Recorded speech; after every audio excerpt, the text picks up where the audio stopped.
Hello and good evening and welcome to this very special virtual book discussion. We have with us Dr. Aparna Pande, the author of a new book, Making India Great, The Promise of a Reluctant Great Power, recently published by HarperCollins India. And Aparna, those of you who don't know her, is a research fellow and director of Hudson Institute's Initiative on the Future of India and South Asia. So Aparna, welcome. I also have with me two very special discussants, Professor Rajesh Rajgopalan from Jawaharlal Nehru University, Professor of International Relations, and Suhasini Heather, Diplomatic Affairs Editor at The Hindu. Both of them very prominent voices in Indian public policy domain. Welcome to you both as well. I think I'll start with Aparna and then I'll let Rajesh and Suhasini comment on the book before taking on the questions from the audience. And I think just to situate this book a bit, it comes, of course, at a very important inflection point in global politics. But I think the debate on India's rise, debate on what kind of a power India might emerge, has been with us for some time. We have been engaging with this debate for some time. So it's a very important intervention, in particular because it comes at a time when the tectonic plates of global politics, if you will, are shifting. We are looking at a landscape that is changing both structurally, institutionally, normatively. And I think India is making a case once again, perhaps, for its centrality in that, a very complex mix of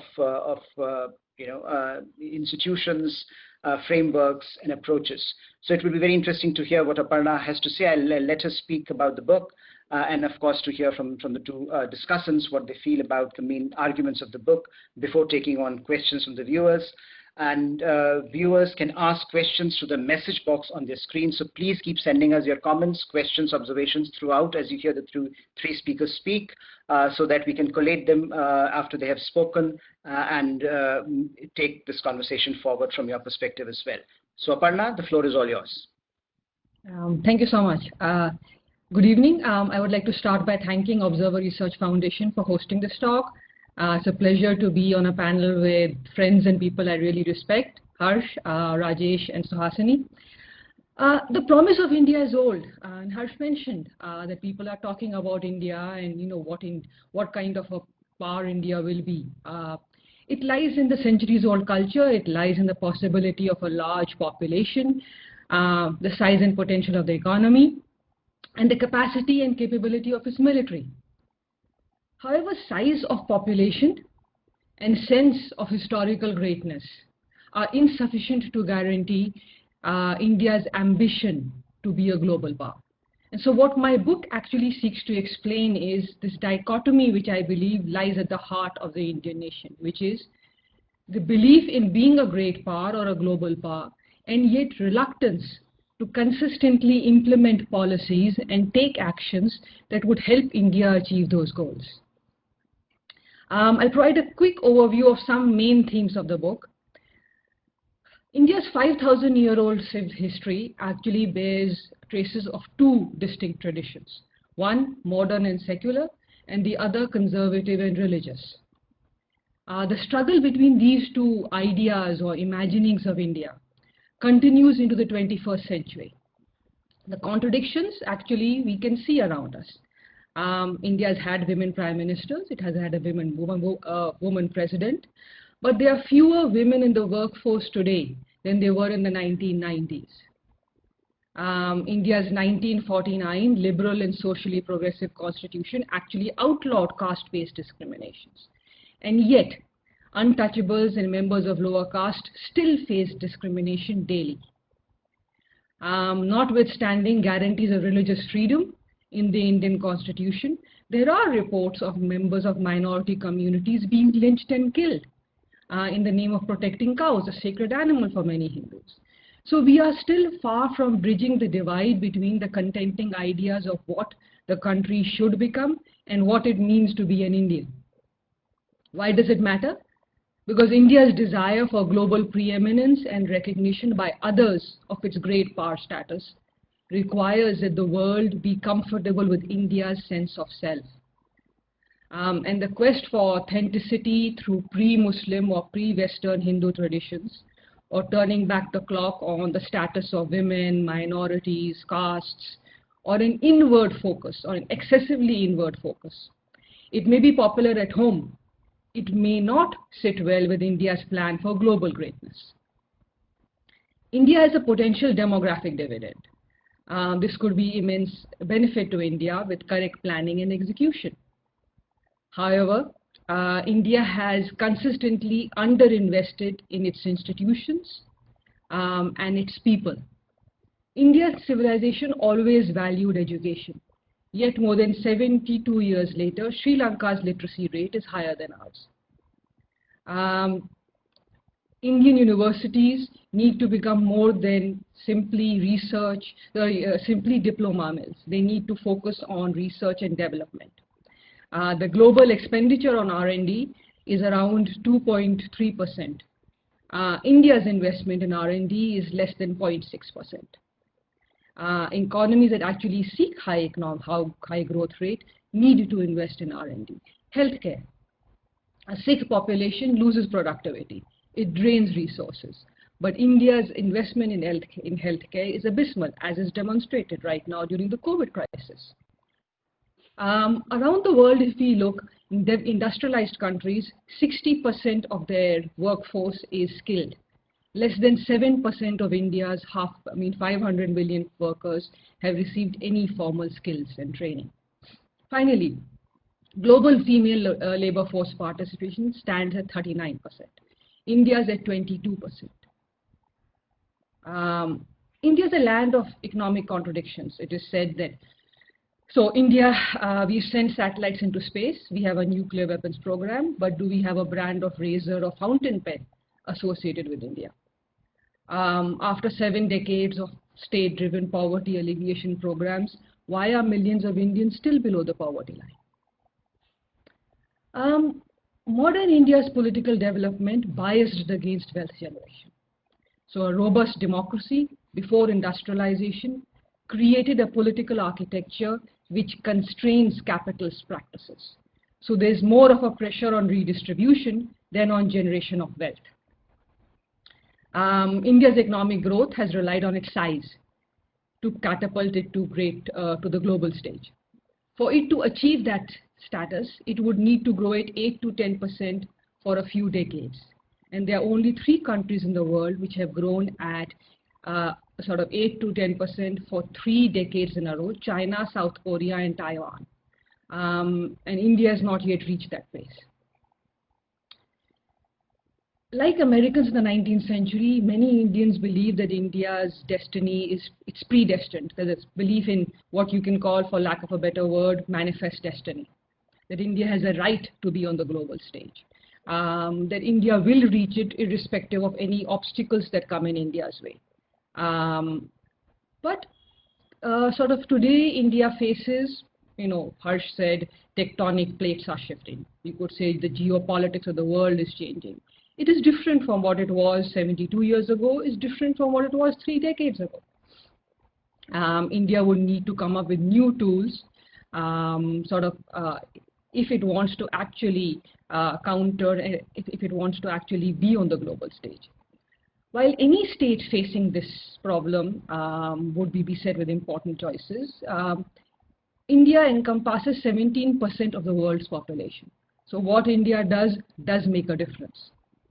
The challenge is, will India's foreign policy be able to reconcile its idealist and its realist sort of goals or simultaneous sort of, strands? And will it be able to meaningfully deal with all the challenges that it faces, including one sitting along its border right now? And will it be able to build a strategy, a grand strategy? Now, most countries that became great powers focus on military strength. They project their defense capabilities. India is different.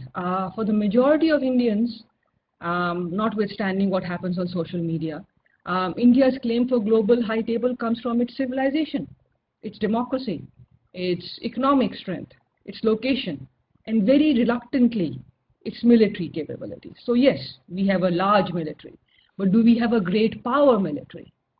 To be a great power military, you need to invest more than 1.5 or 1.7% of your GDP, which India does currently, majority of which goes for salaries and pensions. To be a great power military, you would need long-term planning in defense, and that is something that is lacking. India's military purchases end up being ad hoc, reactionary, and responding to threats. Yes, most democracies respond to threats. Most democracies take a long time, but they also do planning of 20 years and 40 years out, which is something which is lacking in India. There's no denying India's potential or India's promise, but size of population and this belief that we will be a great power are insufficient, I believe, to guarantee that India will fulfill its promise. The assumption that India's rise is predestined sort of has led to this belief that Indians and Indian leaders often believe it's inevitable. That India can rise is not the same as saying India will do so, irrespective of the choices that are made. I'll stop there. Thank you. Thank you, Aparna. I think you have raised so many questions that I'm sure Rajesh and Suhasini would be struggling what to pick and what not to pick. But I'm sure I'll leave it to them. But I think you make a very interesting point, and I just want to also link it up with something that our foreign minister said recently, that India will have to stop debating and start choosing at some point. And I think that's an important intervention, because at times we are stuck in debates. I remember I wrote a book in 2007 or 8 saying contemporary debates in Indian foreign policy. It looked as if those debates were going to be transformed into some kinds of choices. But I think today a student of mine might be in a position to write a similar book because we are still grappling with some of those challenges. I don't know whether it is unique to India. I think that's a question perhaps that Rajesh and Suhasini can also address. But Rajesh, I'll let you speak now. I think the floor is all yours.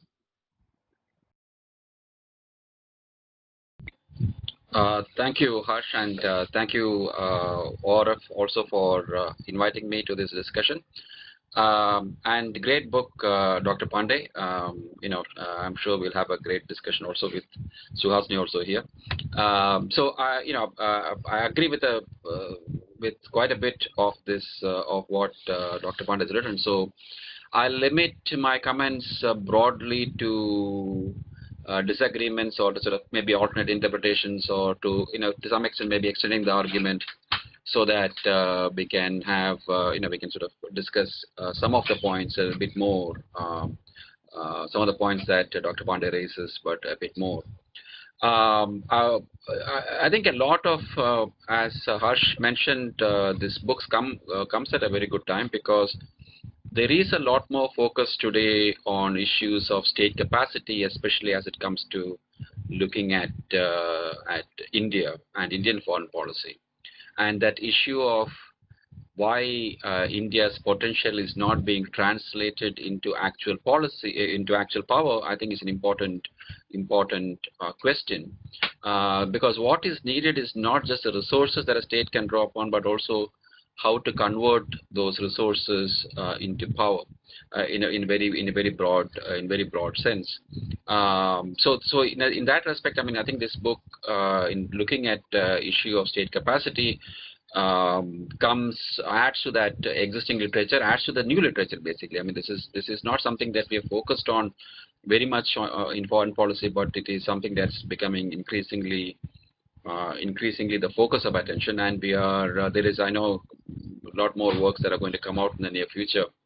So the other important, I think, element here is that it also brings India studies and IR theory together to some extent, because a lot of attention in IR theory over the last 10 years or the last 2 decades has been on questions of state capacity and performance. And so this adds to this sort of brings Indian foreign policy studies have generally not focused much on theory, but I think this brings that also together.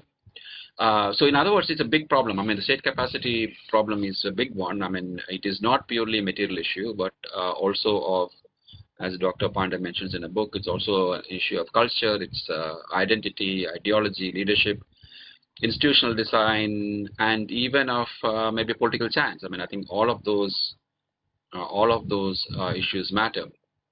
And we don't really have a good idea of how these combine together to generate national power, which is one of the problems which I think most of the works on state capacity founder on, which is that we don't know how these different things combine. I mean, it's not an easy. It's not like adding everything up. I mean, so that is a problem that I think at an abstract theoretical level, that's a problem that continues to remain. But it's also the oldest problem in a sense in social sciences. I mean, going back to Karl Marx and Max Weber about why it is that some societies develop at a faster pace than other societies. I mean, that is, as Dr. Pande mentioned. I mean, there are only a couple of societies in the last 50 years or so developed quite rapidly. We haven't. So some societies, some states find, as it were, those magic beans at some points in time, and others don't. I mean, so it is a bit, despite all the work for the last 200 years in social sciences, we still don't really have a good idea of why it is that some societies suddenly find that trick to becoming to rapid growth, and why it is that others lag behind, as India is. But one aspect of it is that, especially in international politics, states, we basically imitate each other. So states imitate the successful models of others. And one reason why we followed the planned model in the 1950s, state-directed economic growth in the 1950s, was because if you looked at it from the perspective of the 1950s, the most successful model was a Soviet model. I mean, in the sense that Soviet Union had gone from being a third world, poor agricultural backward third world state to being a superpower in 20 years. So that is a natural model, therefore, to follow. Similarly, export-oriented model in the 1980s. I mean, again, the problem with imitation is, of course, that it works for some, it doesn't work for others. I mean, I think it is, and that shows up also in our current or the last 2 or 3 decades. I mean, whether the export-oriented model will work in our case or whether we need something else. But I think one of the key things, Dr. Pande sort of refers to it, but I think I think that needed a little bit more attention, is that the question of institutional design, and that's kind of a key, kind of an intermediate factor, but nevertheless a key, I think, intermediate factor, that how does institutional design in a sense affect our chances? And I think that had an important role, I think, in the Indian case at least, because the state-led model that we adopted in the 50s led to very heavy state involvement, and that was an important reason for India's poor economic growth. The economic growth that we had in the 1990s was not so much because of exports, but simply because of the loosening of those bureaucratic controls. But that process never got completed, and so when the Modi government came in and they talked about minimum government and whatnot, I mean, we didn't really have minimum government. I mean, we ended up having the same government, as it were. I mean, in terms of the institutional power structures. So this is a problem that's across the board. I mean, whether it is we talk about economy to education to policing and justice and military efficiency, foreign policy, all of which at various points Dr. Pande points out. Simple things like foreign service capacity. Why is it that foreign service, we have so much difficulty with enhancing the capacity of the foreign service, or civil military problems? CDS or NSCS that she talks about, I'm a bit skeptical of both of that, because in a sense, I mean, NSCS, we have all the form, but none of the function. I mean, in a sense, we adopted the forms because we were told that, you had to have a National Security Council and you had to have a National Security Council Secretariat, and we basically changed the board outside the Joint Intelligence Committee and made it to the National Security Council Secretariat. So, so we basically haven't really done very much other than change, change nomenclature. And basically that replicated the problems it was supposed to solve within a new institutional structure. So institutional reforms is very difficult. I'm not suggesting that these things are easy, but I think that is a key problem that we have, and it is not just a question of resources. I think it is a problem that is a lot more than just resources. It is a question of how do we think about the purpose of these institutions and how best can their roles be be performed. Indian bureaucracy, I would argue, is actually quite small compared to the task that we have. But the problem is that it does all the wrong things. I mean, it's involved in all kinds of wrong things. I mean, wrong things meaning unnecessary things. Excuse me.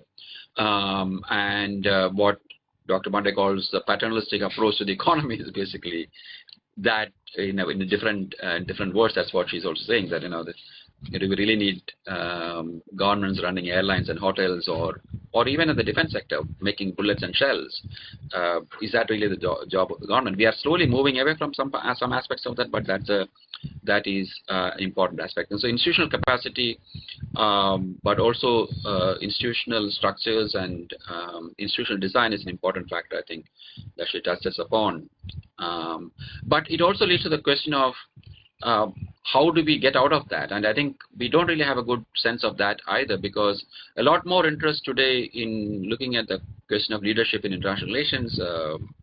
Yan Zhutong the Chinese IR scholar, had a book last year, I think, or a year before that, on leadership and the rise of great powers, where he basically pointed to leadership as a key reason why China has risen and why others haven't. But the problem is that simply is another black box. I mean, so it's easy to say leadership because if nothing else works, we just say leadership.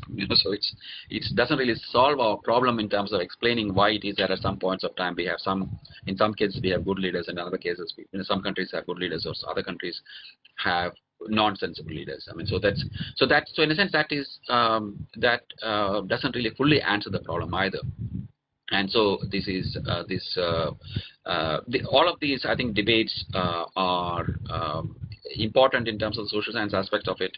I think it is Dr. Pande touches upon all of those, but I think these are critical problems because we don't really try to understand why it is that we have taken the wrong track, or why it is that we are not able to live up to the potential is, I think, an important aspect. But I think part where I might slightly disagree with Dr. Pande is about the being stuck in the debates about the past, about the civilizational part. I am a little bit skeptical about, because I mean, it's not just India. I mean, the US is also stuck in a debate about slavery and the foundational principles of the republic and social justice and reparations and so on and so forth.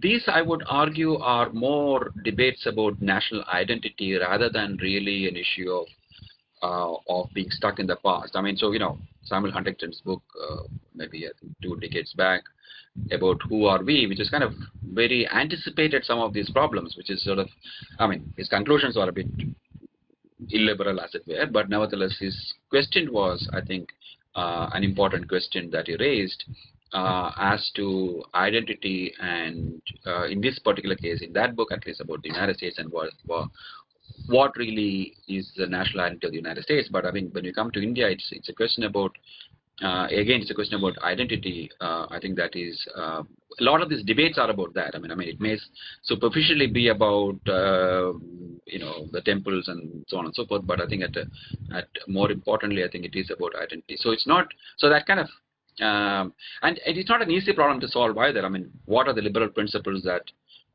we adopted? But how do those liberal principles address these questions? I mean, so is it just a question of leadership, or is it these principles? How is it translated? I think that's another set of added complications, which I would suggest is also something that we need to address. Finally, in terms of grand strategy, I think one part that I might suggest in terms of the grand strategy part is, part of the reason why we adopted NAM and why we are having so much difficulty today with it is also that we were the dominant power in the region, and I think that in a sense led to this sense of security, and therefore you could be NAM. I mean, there's a good reason why Pakistan is not in the NAM or in the NAM, but really doesn't. It's not really not right in that respect, and India is, because India can afford to be and Pakistan can't afford to be. I mean, so there is a material structural condition there that I think is important. But final point, I think an important point that Dr. Pande raises is the social piece part of it. Generating national power requires social cohesion. I mean, it doesn't matter which theory you adopt. there's no getting away from that part. I mean, you need social cohesion if you are going to be a great power. And without social cohesion, you're going to be in trouble. And we are in the wrong track on that front. I fully agree with Dr. Pande. So let me stop here. Taking too much time already, but and look forward to comments and questions. Thank you. Thank you, Rajesh. I think the identity question is very interesting because even the book that you talked about in terms of Huntington, his last book was about American identity. So Americans are even today searching what it means to be an American. So I think Indians certainly can say that we are, given our heterogeneity, this is going to be a long-standing problem with us. It's not. So I think, and I think the point about how do you use that to cultivate, or to in terms of making sure that identity question does not become the sole determinant of what India can and cannot be in the global power hierarchy. But Suhasini, the floor is all yours now. I'm just using this platform for the first time, so I apologize for the swinging in the screen. Before this, it's a metaphor for Indian foreign policy, because sometimes we're non-aligned, sometimes we're multi-aligned, sometimes we're swinging off to Moscow to talk about the SCO and go to Iran, and sometimes we're off with the Quad and very much part of the American dream for the Indo-Pacific.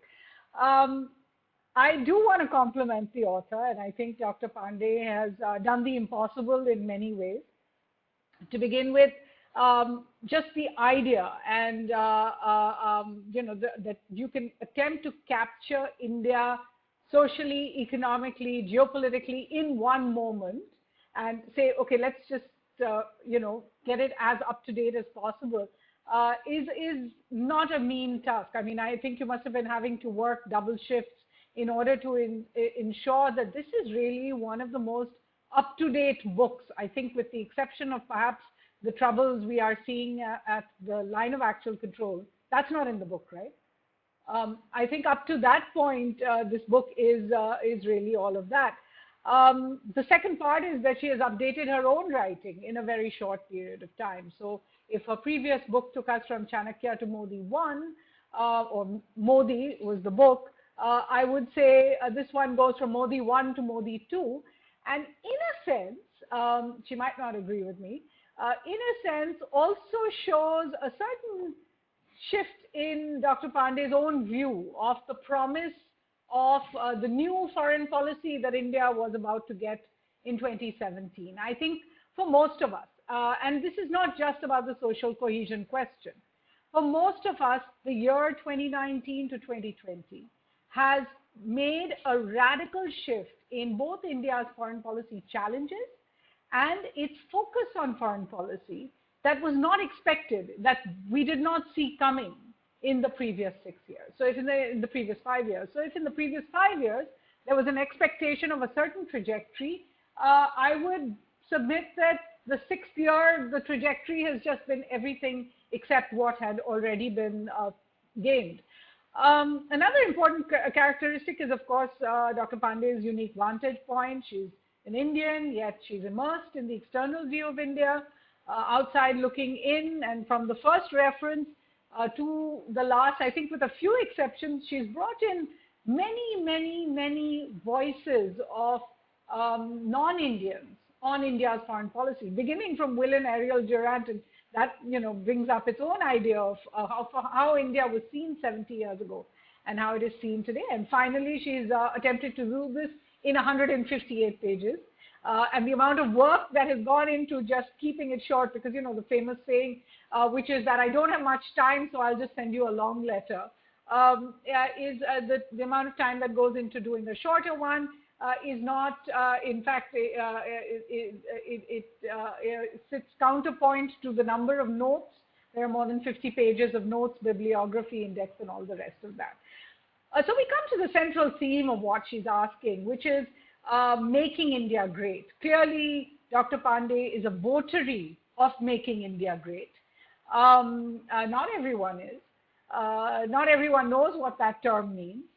And I think that in itself is worthy of a huge question because, as I said, it's a short book, enough so that each of the points in that are really a springboard to a discussion of a larger sort, if you like. So what really makes a power great? Do we even know? And is that something we want? Is it just about a rapidly increasing economy, in which case China and the US are great powers? I don't know. Is it about being on the world stage, multilateral, the UN Security Council, in which case the UK and France are also great powers? Is it about military power alone, just might of each country? And yet we see the biggest military power in the world, the US, has frequently lost to some of the smallest, most ragtag guerrillas, whether it's in Vietnam, whether it's in Iraq, whether it is now in Afghanistan. And is it about those who spread their wealth around? Is that what makes greatness? Because in that case, if you just go by per capita spending of donor aid or development aid to the world, then it's the Nordic countries, Norway, Sweden, and all the rest that actually come up right at the top. I would posit that eventually great powers are those powers whose stories inspire, those whose stories people look at and say, that is unique, that is something that I would like to be. We think of ancient civilizations as great. In the modern world, we value countries, as I said, whose stories stand out in your mind. In India, of course, there are many reasons why India has stood out in people's minds. One of the reasons, and Aparna refers to it at the beginning of the book, is the fact that apart from very, very rare exceptions, no Indian leader has really chosen to move his influence militarily. There has been no colonization. In a sense. That's something that stands out. In modern times, the idea that India is this completely rare, exclusive, pluralistic, liberal democracy in the world that has everything. 2 days ago, the defense minister met the Iranian defense minister, who expressed concerns about how minorities are being treated in India. And the defense minister essentially said, I'm sure you don't know that every sect of Islam actually finds representation in India.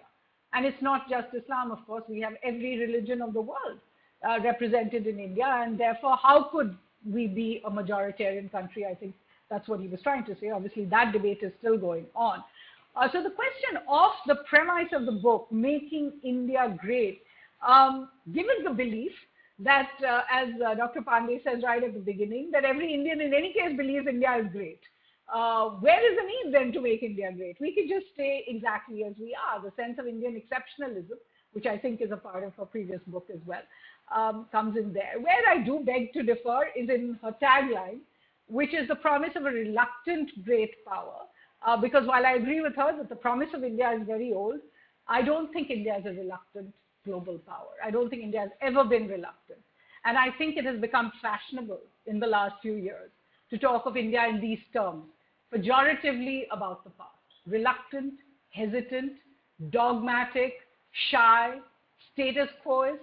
And I would beg to differ. I think in 70 years, India has taken every risk that a country with its meager resources actually could not take.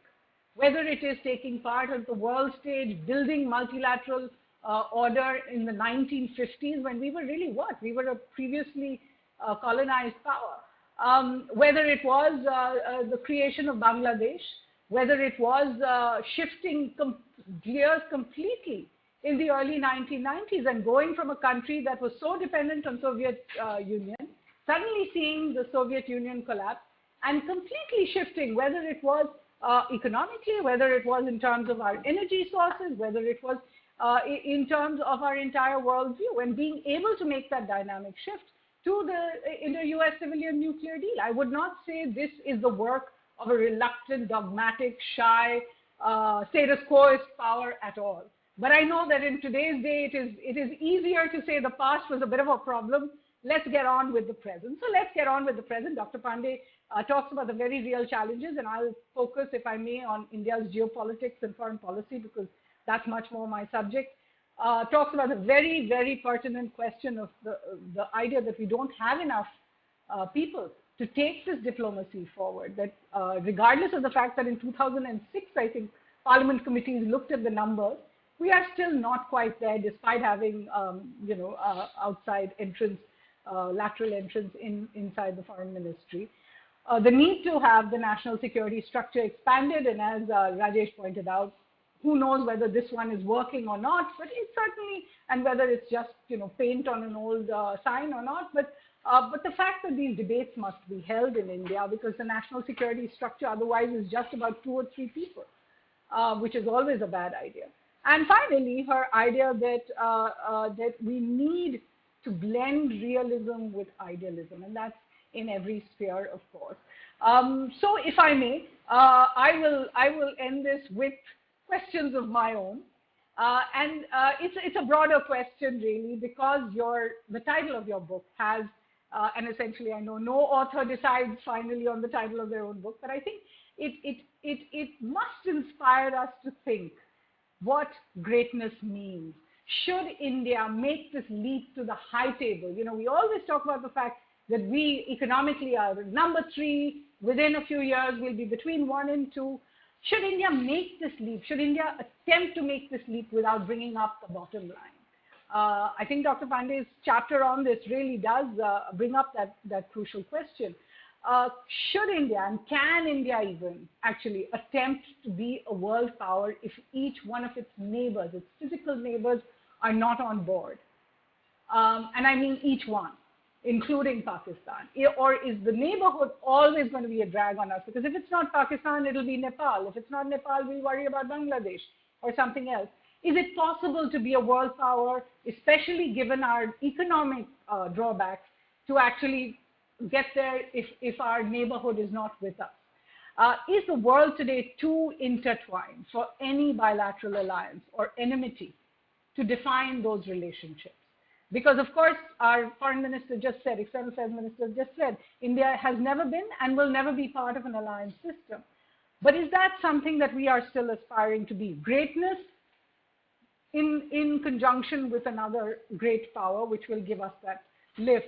And can we allow our enmities to continually define what we do as a foreign policy, as a geopolitical power? Fourth, if connectivity is the new currency, do we pursue connectivity at all costs? Because that is going to mean broadening our horizons. That is going to mean economically saying, I need to build FTAs with other countries. I need to be a part of RCEP. I need to be a part of other economic multilateral trading arrangements. And I cannot then just be saying, Atmanirbhar in India and all the rest of that. And finally, and here's where I'm going to leave it, what will India do if it does rise to this great world leadership position? A lot of times we talk about we need to be at the UNSC, we need to be a part of the permanent structure of the UNSC and all the rest of that. But think about it. After the first month, when we've taken care of vetoes over all our problems, we've ensured that neither Pakistan nor China can ever encumber us again. What are we going to do with that power? What would we like to do? Do we want to better the world? Do we want to better ourselves? Where does this greatness eventually lead us? I'll leave it there. Thank you, Suhasini. So Aparna, if you had any doubt that most Indians want to become great, I think this discussion should dispel that, because I think that's and that's a point that I also wanted to sort of raise, and I'll let you speak to some of the points that Suhasini and Rajesh mentioned before I take on some questions from the audience. But I think this is, there is an assumption in the book about the fact that India and Indians want great power status. But if you see the debate in India, if you see the intellectual discourse, even the foreign policy discourse, I think some people like, in fact, if I recall, Ambassador Menon himself has said, what is the need for great power status? You have people like Ram Guha, for example, have said India, he has a very extreme point of view in that India can never become a great power, for example. So you have people who have questioned the very premise of what it means to be a great power. I think some of us who come from the IR tradition, just accept the logic of this wording and not take into account some of that debate that is I think part of all societies perhaps. But in India's case, it has been this contestation around the very notion: should India strive to be a great power, and what it means, I think, as Suhasini has put it. So I'll let you respond to Rajesh and Suhasini, and then we have a few very interesting questions from the audience which we'll take. Sure, Harsh. Thank you. Thank you, Professor Rajgopalan. Thank you, Suhasini. I guess for any author, it's great when people say the book was sort of well written. But I guess what I'm happy about is that it leads people to ask questions. The aim of writing the book was not to cover all the issues or answer all the questions, but just to get people to think about some things. The more people think about the issues, the happier I am. So I'll try and quickly answer some of the questions and issues you raised. I'll start off with Suhasini. Yes, I agree. I mean, I don't know what kind of power India will be if India actually manages to sort of grow at 8 to 10%, let's say for 3 decades, and build its military. Because I don't think we know what kind of power we want to be. In the last chapter, sort of second last chapter of my book, I say the conversation of Alice in Wonderland, that the question at the end of the day is, what do you want to be and where do you want to go? I don't think we've resolved that issue. Sort of the problem is that on the one hand, we want status, we want recognition. You can call it being a regional power, you can call it being a leading power, you can call it a global power or great power. I am not hung up on what definition you use, but we want that status. But how are we going to get there, and what are we going to do with it? I think we have still not resolved that dilemma. So, that's part answer to your question. And yes, the 8 to 10% economic growth is useful only if we can pull the millions out of poverty, only if we can actually provide, healthcare and education, infrastructure, only if we can have people, have a more skilled labor force. And, the military and foreign policy tools are required for it. And this ties into what Professor Rajgopalan said. Yes, state capacity is big. And that's a large part of what I'm trying to look at in a few chapters, that we don't, I agree the bureaucracy, India needs a larger bureaucracy, but focusing on other issues than what it is right now. India needs more sort of, not just resources, but, the orientation of what the Indian state does in each and every area. Not just economics and, human capital, but even defense. The other day, I'm sure all of us saw that there was a humidifier which is being manufactured and which was being tweeted about. The Ministry of Defense and DRDO should not be manufacturing humidifiers. They should be telling us what are they going to manufacture on, tanks. Guns, tanks, and sort of other technology is what we are looking at in that arena, not this. So that's what those are some of the things that, and finally, I agree that, there's a correlation between state capacity, institutional design, structures.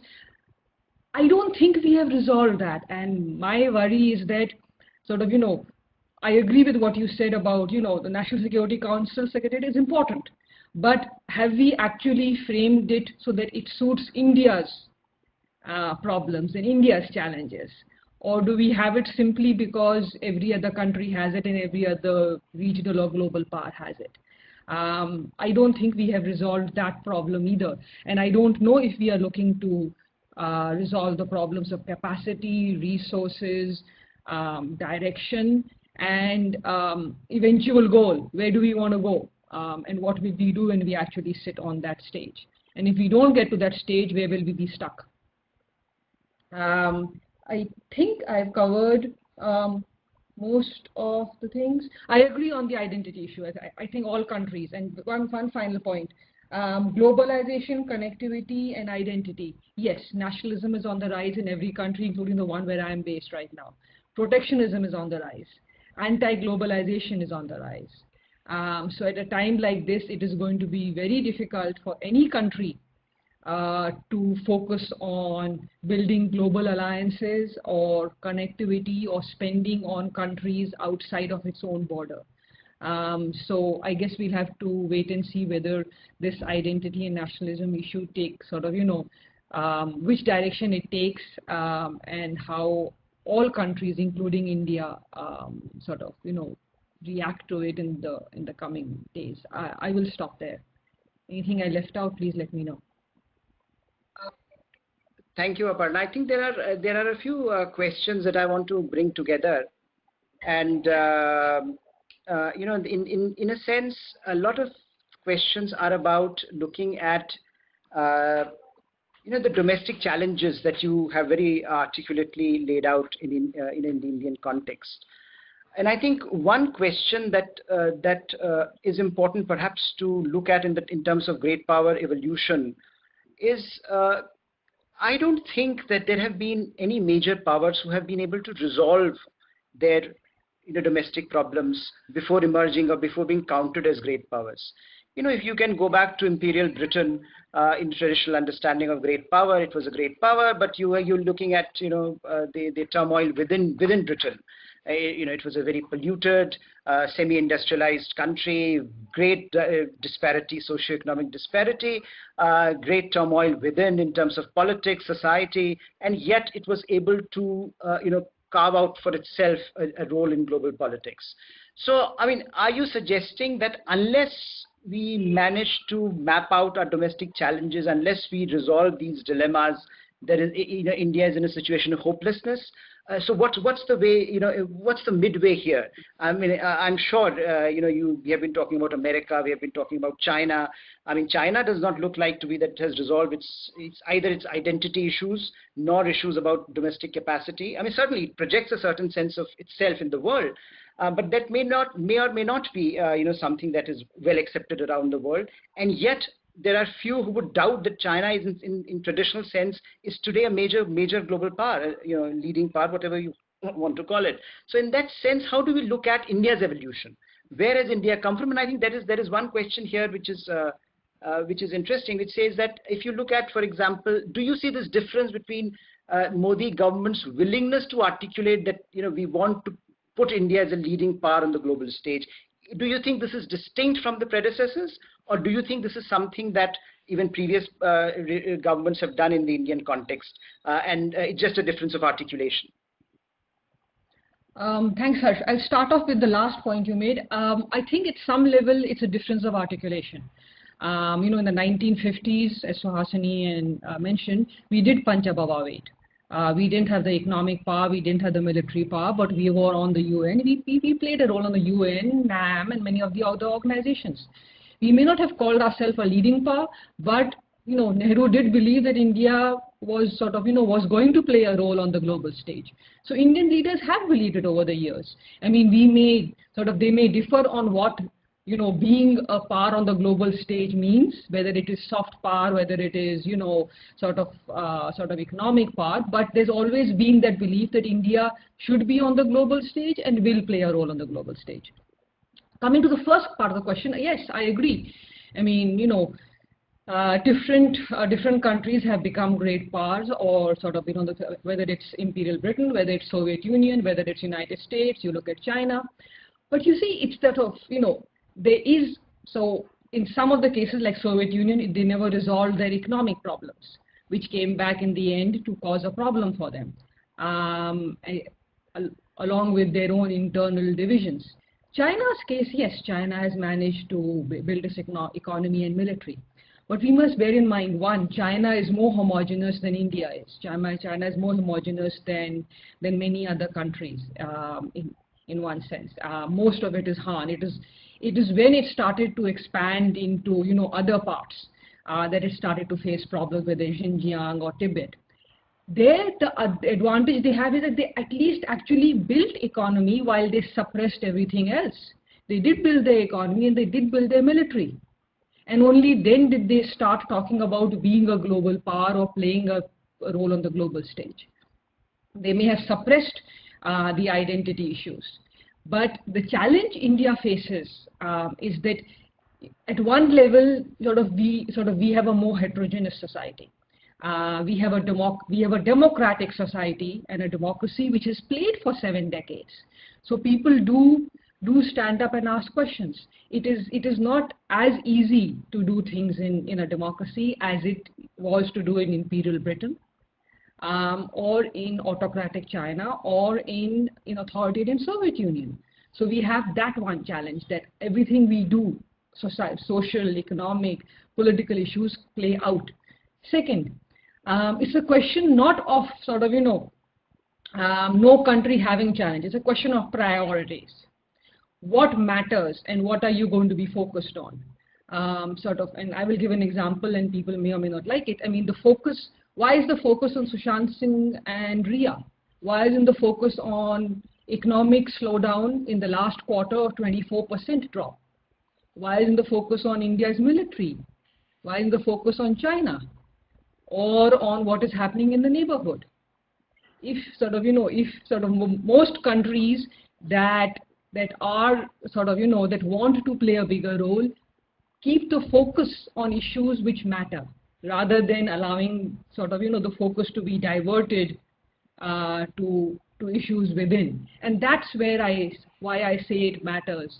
Why the domestic challenges matter, why what happens on the social and political front will play out on every other area. Thank you very much. If I can come on, Ria and Sushant, I think you would agree that even America is a very insular country. You go to American news channels and they tell you all about what is happening in the neighborhood, not necessarily what is happening around the world. So I guess we have good company there. General VP Malik here with us, and he has raised 2 points which I would like to bring to your attention. One, he is asking this question about how have our political institutions coped up with this challenge of identity that we have been talking about, how effective they have been, in a sense of generating, for example, he says, adequate sense of nationalism. I think you also mentioned it in your book, positive nationalism. How do you sort of do nation building through the sense of nationalism and through the use of nationalism, perhaps. And another one that he's raising is about your issues that you have raised about defense planning. Given the ad hoc nature of Indian defense planning, can we have a proactive defense strategy, given the kind of challenges that we face in our neighborhood? So I'll let you answer that, and I'll also take this to Rajesh if he's willing to take this on. Absolutely. I'll start off, and then I'm sure Professor Rajgopalan has more to say. I'll pick up the political institutions. I do believe that one of India's advantages over the decades was the creation of political institutions and democratic institutions, which most other post-colonial countries did not set up. So not only did we have democracy, we had parliament, legislature, judiciary, political parties, we have the fourth estate, media, and an educational system. We had independent institutions, from the Election Commission to Reserve Bank of India. I do believe, like in many other countries, including where I am sitting and across Europe, most of these institutions have come under threat. Not only are the judiciary in many countries under threat, the media is under threat, educational systems, education curricula. So I would say we are living through times which are challenging. The educational curricula has been changed and keeps being changed in different parts to reflect a different version of history. The judiciary at at one level it is standing up. The high courts in most states are doing a very good job.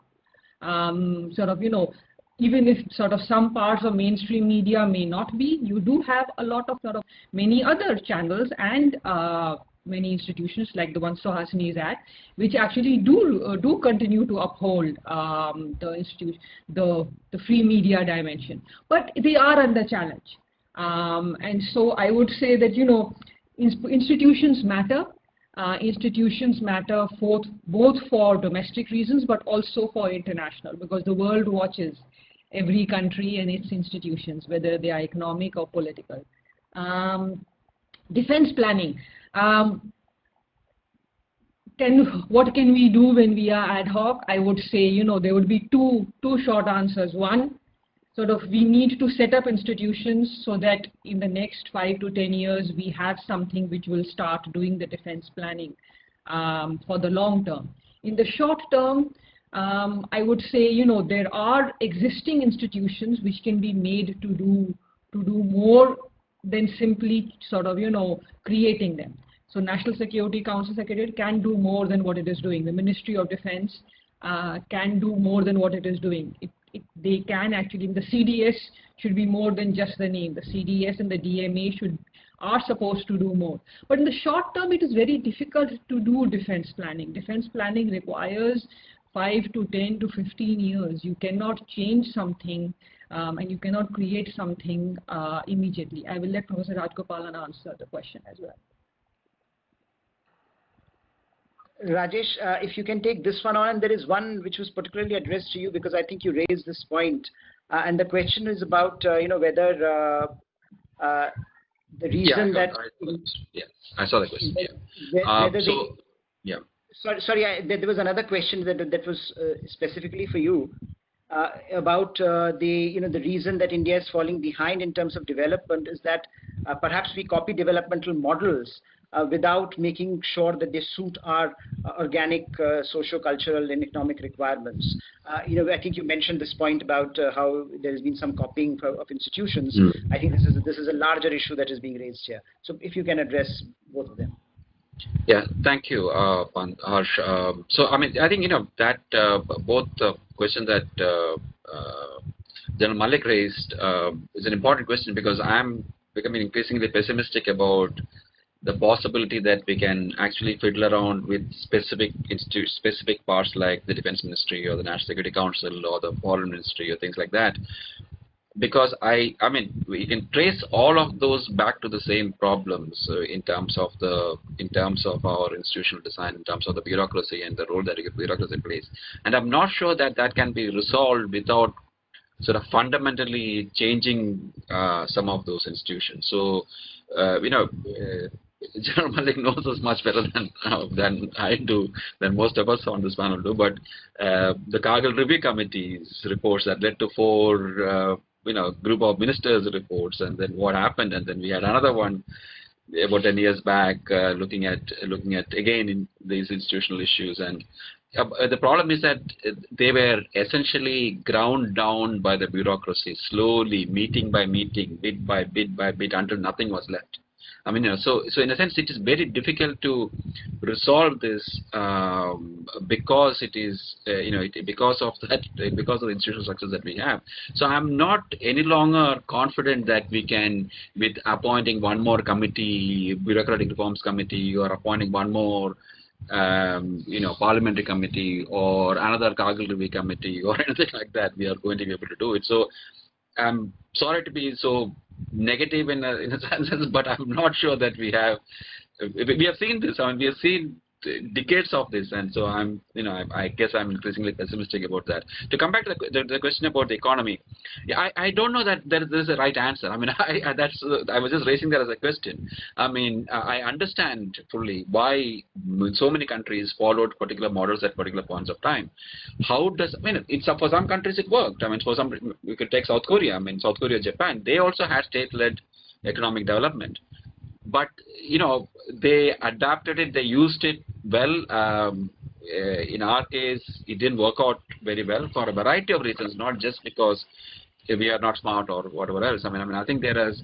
So I don't have an answer to that question because I was just suggesting that that states do copy the successful models of others. I mean, that doesn't mean that there is a particular answer that I have about how best to do that, or whether we didn't because our situations domestically didn't allow that. But I did want also one other question, one other issue that I wanted to come in on is about the great power question. I am, as somebody else raised a question about the UN Security Council. I'm also skeptical about the UN Security Council. But I think that's an important question that Suhasini raised about why should we be a great power.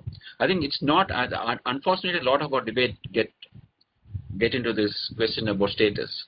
I know that is how it is seen, but I think from another perspective, the reason why we need to be a great power is not about status. It is, for me at least, it is about the fact that power is what ultimately determines your fate, and you are going to be. The more powerful you are, the greater you can control your environment. I mean, it's as simple as that. And the countries that can best control their environment are great powers. And so it is only because of that, not because of we have to be in the UN Security Council. In fact, I think we'll find a hell of a lot of problems once we get to the UN Security Council if our ideologically we remain where we are. Because imagine taking a position on Iran. Imagine we don't like taking positions. And UN Security Council, you have to take positions. I don't know how many things we are going to stay out of. If we go into the UN Security Council, so yeah, I mean we are going to have the UN Security Council part. I think is irrelevant, but I think having more power allows you greater control. Never complete control, obviously, as Suhasini mentioned, that great powers also lose wars and things of that nature. Nothing goes, But as the old saying goes, the fight doesn't always go to the strongest, nor the race to the swiftest. But that's the way to bet. I mean, so it's better to have more than less, and so that is the point. That's the reason for being a great power, not because of the status thing and about the cultural thing and about history and civilization and all of those things. I mean, I think for me that is very limited to that particular aspect. Let me stop here. Thank you, Rajesh. We are coming to the close of this discussion. I'll take two more questions, one for Suhasini and one final question for Aparna. Suhasini, this question on UN Security Council. Should we keep on striving for this? Should we keep on, Burkina Faso's president visits us and we say, please support us for the UN Security Council's membership? I mean, is this something that we should be doing on a regular basis? Should we be spending our precious diplomatic capital on this diplomatic agenda, or is this something that has just run out of its course and eventually it will happen? Eventually, India's weight will determine whether or not India is part of major global decisions or not. And then to Aparna, final question for you in the sense of, someone has raised this question, the present trend of nationalism and protectionism. When you look at the world today, it's a very different world just, compared to say last year itself. What happens to the Indian dream of global influence? How does India situate itself in at this particular juncture? Because it's, you have laid out a very complicated picture as it is. But if you compound it, if you just juxtapose it by what is happening today, the problems get compounded. So just if for your final comments on that and for you to round it off. But Suhasini first, over to you. Harsh, thanks so much for that question. I do want to make the point we have to rethink why we talk about the UN Security Council at all. Eventually, we are running in somebody else's race. The UN Security Council, as it was formed, came out of the post-World War II order. What puts Britain and France and the US, Russia and China there, it makes no sense. Half the world is just not represented. So if we say that I would like to be part of your club, we're essentially saying this is a very unfair club, but I'm okay with the unfairness if I'm allowed to join. Secondly, I think, asking every country for its support makes absolutely no difference.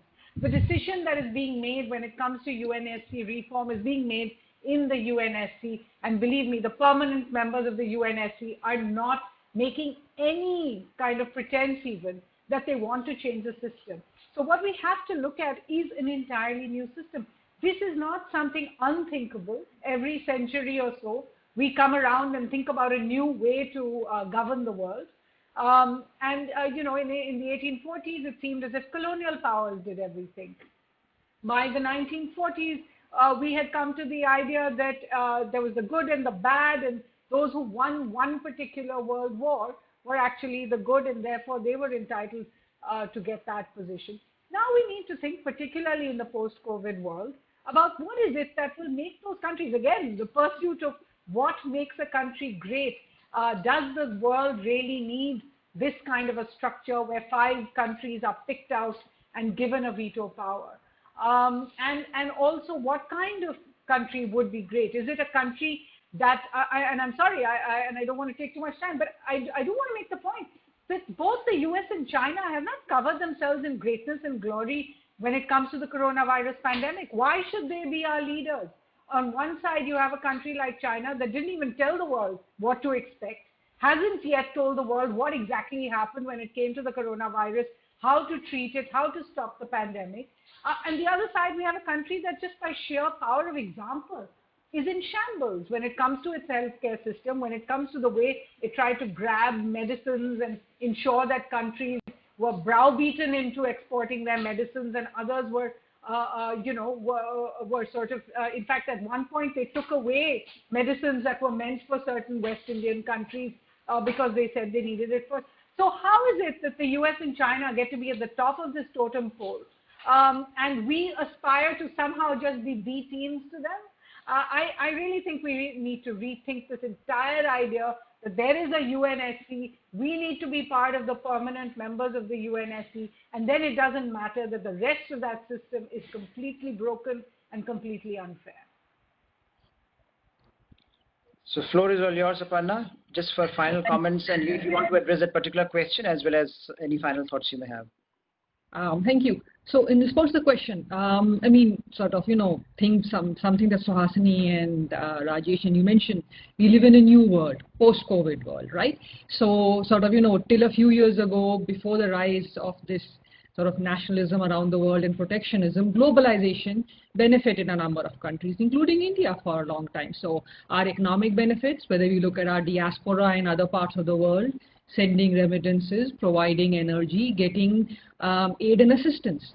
When countries are under threat and when countries are actually sending back foreign citizens, sort of whether it is because they're changing immigration rules, whether it is because they don't have jobs anymore, and they need to provide jobs to their own citizens, a lot of what India benefited from, the fact that the United States or Europe would actually sort of, or even Japan would provide assistance, help build India's infrastructure and economy, they may not be as applicable today, with the exception of Japan, but that's a different case.